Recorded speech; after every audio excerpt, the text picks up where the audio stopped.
Hey guys, what's up? I am doing great. My Boston Bruins are currently on a winning streak which my team has won 7 in a row, trying to make it 8 in a row. After tonight they are playing Ottawa Senators. The game started at 7 p.m. tonight, so hopefully that my Bruins will win their 8th win in a row. Last night I looked up that my Bruins are now got the highest winning streak in all of the league before 2 nights ago when Boston played Toronto stinky Leafs, and they are stinky, and they need to take a really big chocolate bars, aka a really big dump, because those poopy Leafs are falling in the standings now. Those Leafs are currently in 7th place in their Atlantic Division, and Boston Bruins are in 2nd place in their division. Boston and Toronto are both in the same division. My Boston Bruins are in 4th place in the conference, and Toronto are in 15th place, which is poopy. Boston Bruins currently are in 7th place overall in the league, and Toronto Maple Leafs are all of the way down to 27th place overall in the whole league. Thoughts, Batman? So Boston Bruins are in trouble. Their next 2 teams they will play will be really tough. They are Montreal Canadiens and the Carolina Hurricanes. I said all crap. Their winning streak might come to a close after Saturday night. So anyways, I remember when Boston lost 8 in a row this season, and they were in 29th place, so teams could change very quickly. It all will count when we move closer and closer to the playoffs, which usually starts mid-April, which will be April 2026 this year, coming up next year. Sorry, my mind already looking ahead to 2026. 2026, and I think that 2026 will be a great year with Marvel Doomsday, and the Avengers are coming back after 6 years, when Avengers Endgame ended and Robert Downey Jr. will play Dr. Doom. Remember when Iron Man got killed off at the end of Avengers Endgame when Thanos snapped his fingers, and then he wiped out half of all life in the universe?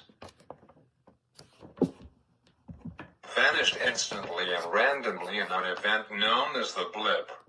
Endgame was such a great movie, I really enjoyed it, and for Family Day in 2016 I went to go to the movie theater near my house, which Christmas 2015 the movie theater just opened up, which is pretty cool. So it is almost 10 years old, which is pretty cool.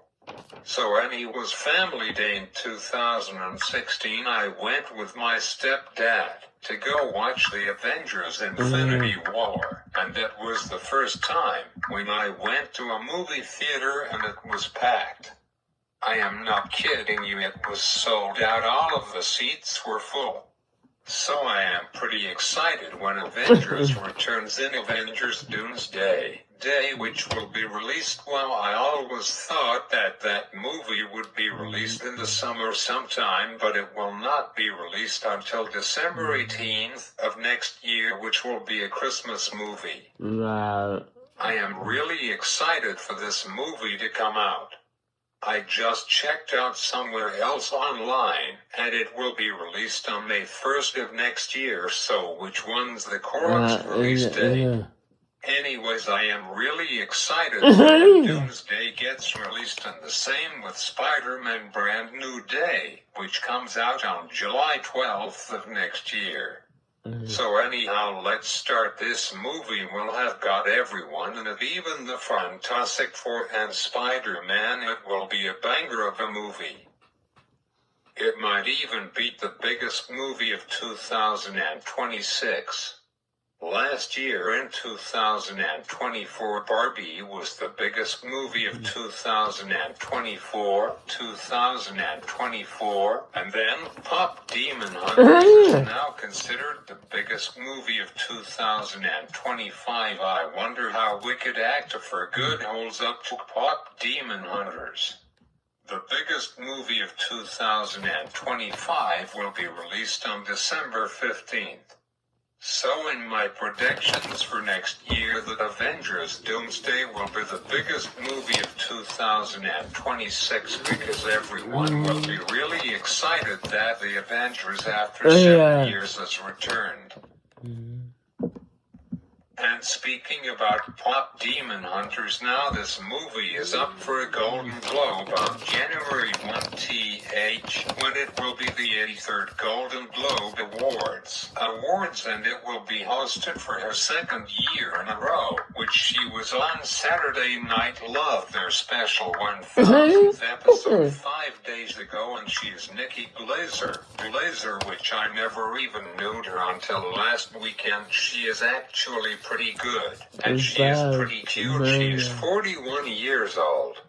She is a comedian, and she earned rave reviews for her zingers aimed at Ben Affleck, Sean Diddy Combs, and Selena Gomez during this year's event, so it's no surprise that producers signed her up as back-to-back Golden Globe host, which she is the third person to host the Golden Globes back-to-back times.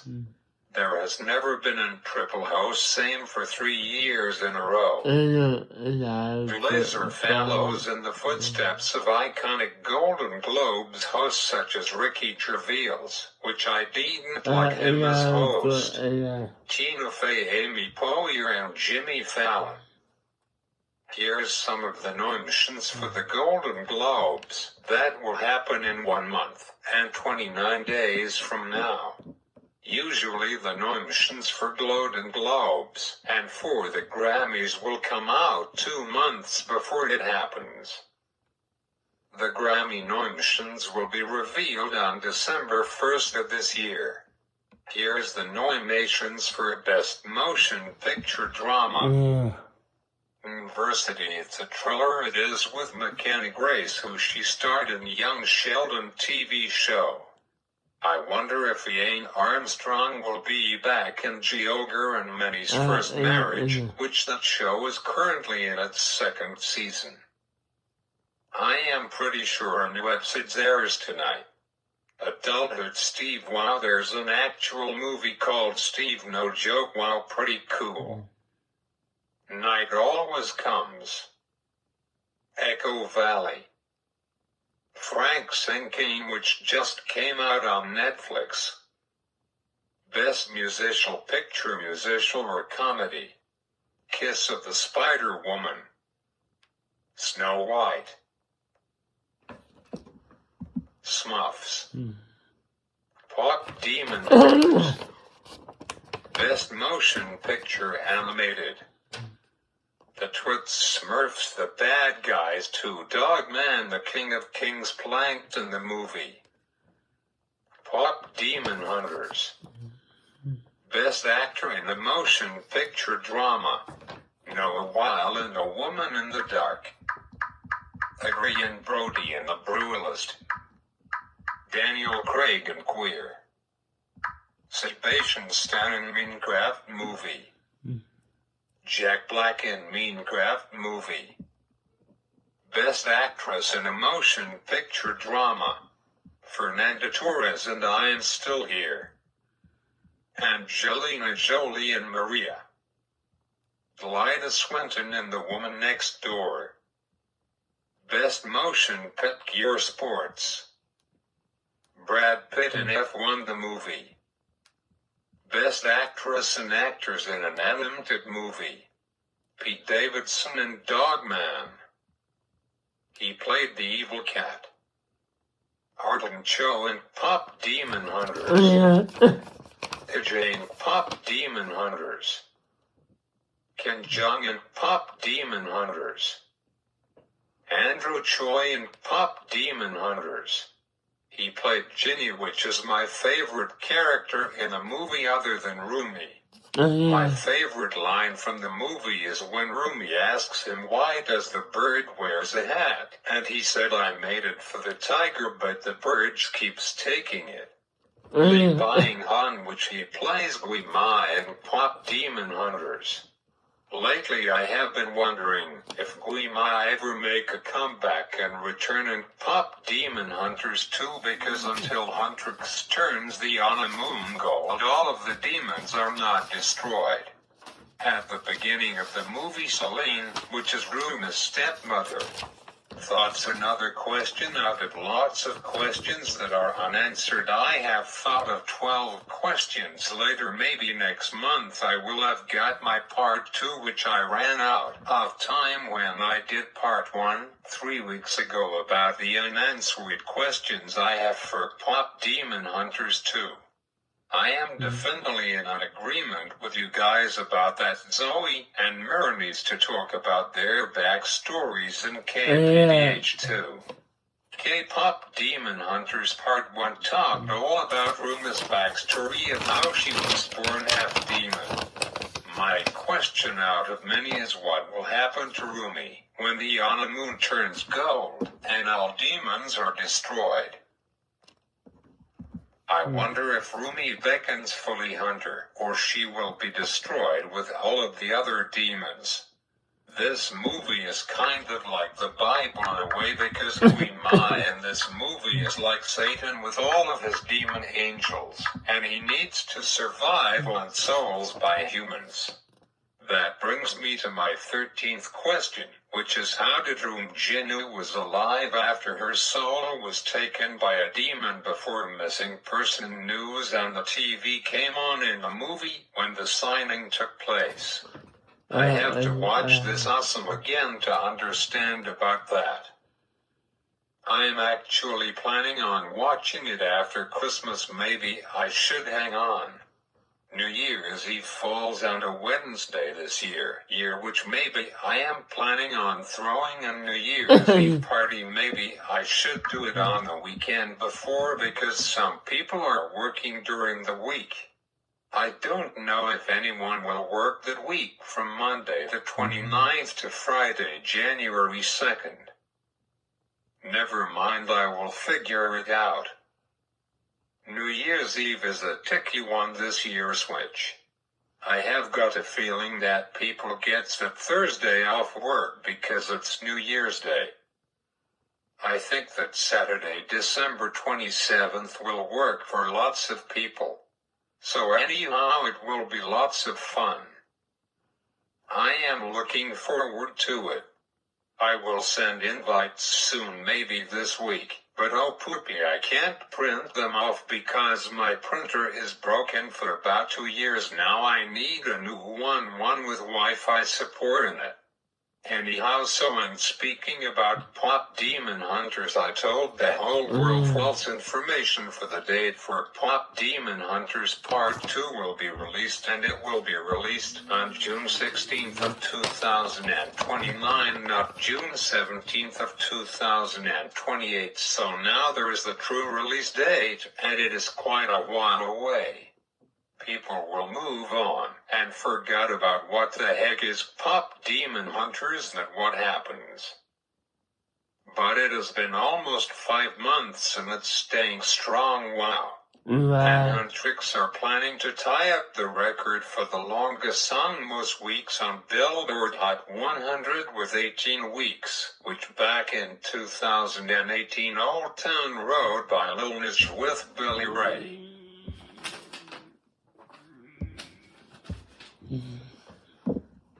Cyrus, which is the 4th all-time song, which spent 19 weeks in a row, and it spent 60 weeks on Billboard Hot 100 chart. 100 weeks is the most weeks for any songs to spend on the chart. Old Town Rad is number 8th worldwide most streamed song with 3.873 billion streams worldwide. Wow. But now what happened? It's not popular now. So could Golden by Huntrix be the 5th song of all time with most weeks on Billboard Hot 100 chart? I am pretty sure. I admit I am a little worried that The Fate of Othello by Taylor Swift is now moving up the charts and might beat Golden by Huntrix. But I'm pretty sure they are going to make it. Let's go for 20. I am surprised it's not more than 19 weeks for any song to be number 1 on Billboard Hot 100 chart. In 25 hours we will all know Come On. Which reminds me to listen to that song. I usually listen to it every day, but today I haven't heard it yet. So anyhow, quickly let's start talking about the main topic of my video, and that is about Google Pixel 10 lineup of phones. Phones which Google released them on August 20th of this year, which is the hour for Google to release their lineup of new Pixel phones. Next week I am going to celebrating Google's 10th year of their Pixel phones. Wow, I just can't believe that Google has made Pixel phones for 10 years. It's crazy how time flies sometimes. Wow, 10 years already. Google released Google Pixel 10, Pixel 10 Pro, Pixel 10 Pro XL, and Pixel 10 Pro Fold. They were released on August 20th of this year.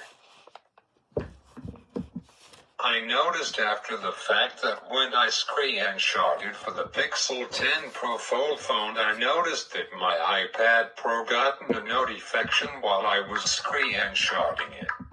But it's okay, so Google Pixel 10 was released on August 29th alongside Pixel 10 Pro and 10 Pro XL, and the Pixel 10 came in at 204 grams, which is 7.20 ounces.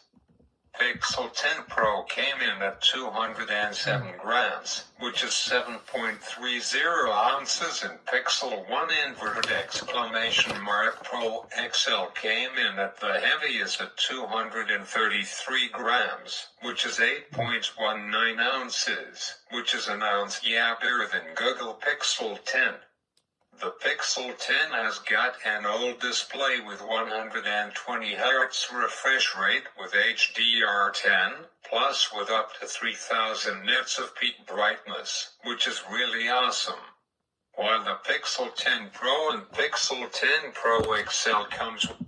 So anyways, and the Pixel 10 can have a 256 gigabyte storage model as well with 12 gigabytes, which is differentially more gigabytes of RAM is this. I got 8 gigabytes on it of RAM, and my Samsung A53 gotten only 4 gigabytes of RAM. Pixel 10 Pro and Pro XL has got 256 gigabytes as the base model with 512 gigabytes and 1 terabyte model with 16 gigabytes of RAM on it, which I have got 16 gigabytes on my Samsung Galaxy S20 Ultra that I haven't used it in about 3 years. But I might start using it soon. It still have got 97% battery health on it, which for an almost 6-year-old phone pretty good. So anyhow, back to this. They all have got the all new Bluetooth 6.0 with Wi-Fi 8 on it. They all can be able to do USB Type-C 3.2 on it. The Pixel 10 has got a 4970 mAh battery cell on it. The Pixel 10 Pro has got $1,100, and with tax it cost $1,238. Wow. For the 256 gigabyte model without tax it costs $1,230, and with tax it costs $1,401.20. Wow, crazy. For the Pixel 10 Pro in 256 gigabyte model without tax it costs $1,480. Say what? With tax it costs $1,672.40. This video is planning on to be continued next week because I am out of time. If you enjoyed this video, as always, smash that like button and hit this button and update. Boston Bruins sadly lost 5-3 tonight to the Ottawa Senators, which their winning streak ended tonight. Now I will watch the highlights of it before I go to bed tonight.